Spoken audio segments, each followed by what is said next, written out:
Hello दोस्तों, welcome back to my YouTube channel learn with Ankur ji.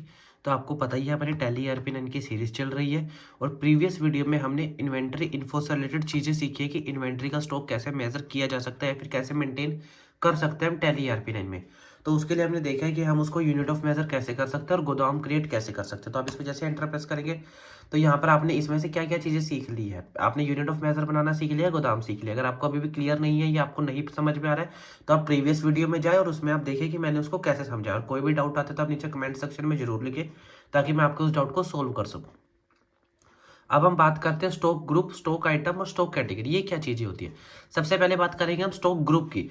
तो group का मतलब होता है, फॉर एग्जांपल मान लीजिए कि आप किसी चीज को सेल करते हैं, सेल इन द सेंस कि आपकी जो शॉप है वो आप टीवी बेचते हैं या फिर आप म्यूजिक सिस्टम बेचते हैं। मान लीजिए आप टीवी बेचते हैं तो टीवी आपका क्या हो गया, एक स्टॉक आइटम है। जैसे अब आपके टीवी में भी ना आपके अलग अलग तरह के मॉडल है। मान लीजिए सैमसंग का टीवी बेचते हैं, सोनी का टीवी बेचते हैं, HP का, जिस भी एल मतलब XYZ जो भी आपकी कंपनी है, आप उसमें अलग अलग ब्रांड के जो है वो टीवी बेचते हैं। आपका जो मेन काम है वो टीवी बेचना है, तो टीवी तो आपका प्राइमरी बिजनेस हो गया। लेकिन अगर आप ग्रुप देखेंगे तो ग्रुप के लिए क्या हो जाएगा, आपका जो सोनी टीवी है वो भी टीवी के अंदर ही आएगा, वीडियोकॉन का टीवी है वो भी टीवी के अंदर ही आएगा, MI का टीवी है वो भी टीवी के अंदर ही आएगा। तो वो चीजें जब हम क्रिएट करते हैं तो उसको स्टॉक ग्रुप्स बोला जाता है।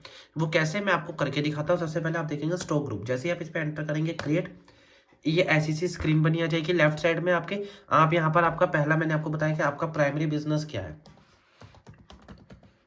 आपका प्राइमरी बिजनेस है टेलीविजन, ठीक है, यह कर दिया आपने, यस, आपका बन गया टीवी।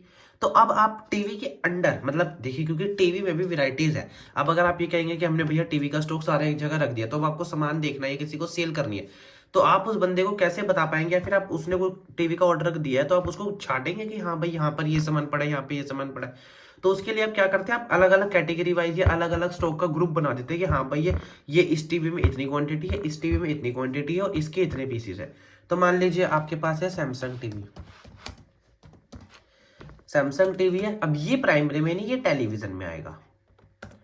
ये टेलीविजन में इसलिए आएगा क्योंकि मेन हेड आपका काम मेन टीवी बेचना है। लेकिन टीवी के अंडर क्या क्या ग्रुप आते हैं वो आप इसमें ऐड करेंगे। मान लीजिए सैमसंग ऐड कर दिया, अब आपने कर दिया MI टीवी भी आपका आ जाएगा टेलीविजन के अंदर। तो ये आपके इस तरीके से टीवी की वो बन गई, जिसमें आपने सीख लिया कि आपका जो स्टॉक का ग्रुप है वो कैसे। अब अगला पॉइंट आता है कैटेगरी। तो कैटेगरी का मतलब क्या होता है, जब आप कैटेगरी पे आएंगे तो आप देखेंगे लेफ्ट साइड में कैटेगरी का इस तरीके से, यहाँ पे कभी कुछ नहीं बन रखा होता है, कुछ नहीं होता है पहले से प्रेडिफाइड। अब कैटेगरी की बात करें, मान लीजिए कि आपने MI का या फिर सोनी का कोई सा भी टीवी बेच रहे हैं, तो क्या आप उसमें एक ही साइज बेच रहे हैं टीवी के? आपको पता है अलग अलग साइज आते हैं, 22 inches, 29 inches, 32 inches, 43 inches, 55 inches, अलग अलग इंचेस के टाइप आते हैं। तो उसमें आपको क्या करना है, अब आपने सारे एक ही जगह पर रखे रखोगे तो आपको देखने में समझने में दिक्कत हो सकती है। तो उसके लिए क्या करते हैं, आप अपने जो अकाउंट्स होते हैं उसको ईजी वे में या फिर ईजी तरीके से लोगों को, जैसे हम जाते हैं, हम किससे पूछते हैं भैया इसका प्राइस क्या है, तो वो अपने अगर रिकॉर्ड्स में या कहीं पर भी चेक करता है तो वो इसलिए बता पाता है ना कि वो हर किसी के अलग अलग पता है। वो थोड़ी कहते हैं कि जी सोनी का टीवी है ये 20,000 रुपए का, आप जोन सा मर्जी ले लो, ऐसे तो नहीं कहते। वो ये कहते हैं हाँ जी सोनी का टीवी है, 32 इंची का इतने का है, 28 इंची का इतने का है, 42 इंची का इतने का है, 55 इंचेस का इतने का। तो वो खुद हमें कैटेगरी वाइज बता देते हैं कि भाई स्टॉक की कैटेगरी चाहिए आपको सोनी का टीवी, वो आपने निकाल लिया ग्रुप में से। लेकिन अब आपको कैटेगरी चाहिए, मान लीजिए 22 इंचेस, यहां सब प्राइमरी चलता है, यहां कोई दिक्कत नहीं है। 28 इंचेस, मान लीजिए आप सिर्फ 22 और 28 इंची के ही जो टीवी है उसको सेल आउट करते हैं। ये हो गया आपके स्टॉक की। अब आप ध्यान से देखेंगे तो आप क्या क्या बना चुके हैं, आप गोदाम बना चुके हैं कि सामान आएगा कहाँ रखा होगा, किसमें कितना रखा होगा। आप यूनिट ऑफ मेजर बना चुके हैं कि आपको कोई चीज सेल करनी है तो आप किस क्वांटिटी में करेंगे। आप स्टॉक ग्रुप बना चुके हैं कि आपके पास किस किस ग्रुप के कितने कितने पीसीज वगैरह या जो भी चीज होगी। अब आपकी बारी आई स्टॉक कैटेगरी की, तो उसमें आपने सीख लिया है कि हमने टीवी का हमारा जो बिजनेस है उसमें हम कौन सा टीवी कितने पीसीस या फिर कितनी वो जो है हम कैटेगरी वाइज बांट सकते हैं। इधर से इसके कौन सा 22 इंचेस का, कौन सा 29 इंचेस का, कौन सा 32 इंचेस का, कौन सा 43 इंचेस का, XYZ। अब आपके मेन काम आता है स्टॉक आइटम।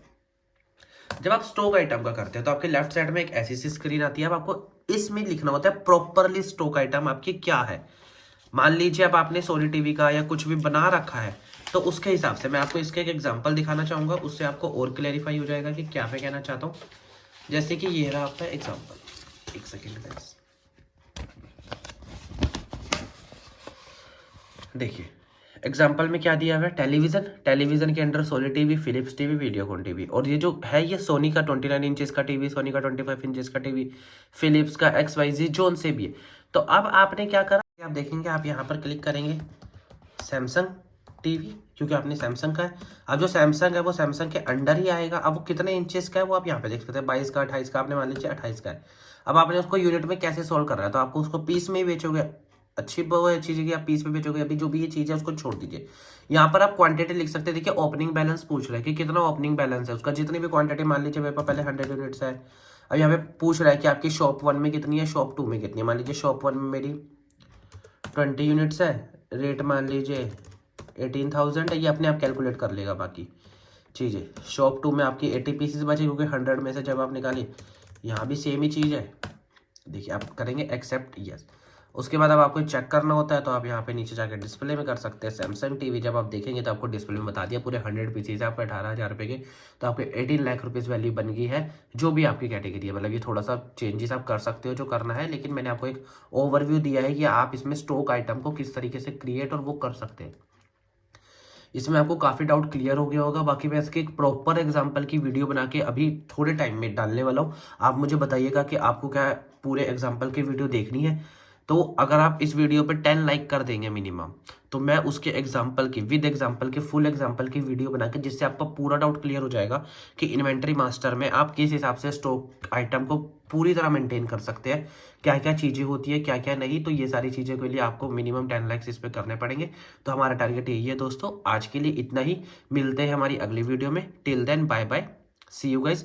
मेरे चैनल को लाइक एंड सब्सक्राइब करना ना भूलें, और ज़्यादा से ज़्यादा कमेंट करके मुझे बताइए कि आपको क्या वीडियोस अच्छी लग रही है, हमें ये सीरीज कंटिन्यू करनी चाहिए। तो क्योंकि यहाँ पर सब कुछ फ्री ऑफ कॉस्ट है, मैं आपसे कोई भी चार्जेस नहीं ले रहा हूँ, और बल्कि मैं आपको नीचे नोट्स भी प्रोवाइड करूंगा, जिससे आपको बिल्कुल बेसिक से, स्क्रैच से वीडियो से आपको क्लियर होगा कि हाँ भाई हम टैली ERP9 कैसे। क्योंकि आपने क्या होता है, आपने स्कूल्स वगैरह में आपने बेसिक नॉलेज तो ली हुई है कि आपको अकाउंट्स करना कैसे है, लेकिन आगे जो फर्म्स है, बिजनेस है, वहां पर मेनली सॉफ्टवेयर चलता है। अब सॉफ्टवेयर के लिए आपको कोर्स, आप बाहर जाएंगे कहीं पर भी तो कोर्सेज के चार्जेस है, लेकिन आपको यूट्यूब पर फ्री में कंटेंट मिल रहा है, और बिल्कुल बेसिक से सिखा रहा हूँ। ऐसा नहीं कि मैं आपको एडवांस लेवल पे लेके जा रहा हूँ, मैं बिल्कुल एक एक एक एक एक करके स्टेप। और कोई भी डाउट आता है तो आप मेरे से नीचे कमेंट सेक्शन में डाउट पूछिए, मैं आपके डाउट का आंसर जरूर दूंगा। ओके गाइस, ठीक है, थैंक यू।